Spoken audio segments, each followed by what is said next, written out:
Once upon a time, when wishes still worked, there lived a witch. This witch was of the stitching kind, who wove her spells in cloth and thread, and lived in a little cottage by the sea. At the shoreline she would hunt for shells and listen to the siren songs within, then gift them to the mermaids, for it's always a good idea to have a mermaid for a friend. She found hagstones to make wreaths for her little cottage, so that all who entered would know only love, light and hope. Now this witch shared her cottage with a little family of creatures, a ghostly familiar with eyes of gold.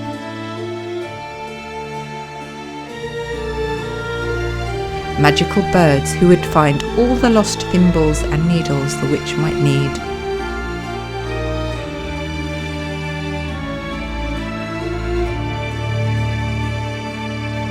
And even a little frog.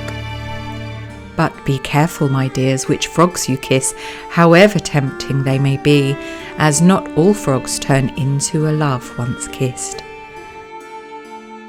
And after all, it's the kisses you blow to yourself that have the greatest power, and that love is never wasted. The witch spent her days stitching dreams into cloth, and season by season making dresses to dream in. The best kind of magic, as this witch knows, is the simplest kind.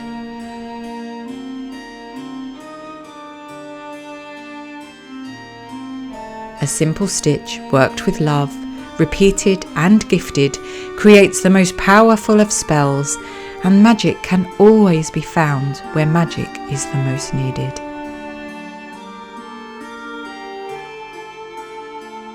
I invite you to join me for a wander into the woods on a magical sewing adventure.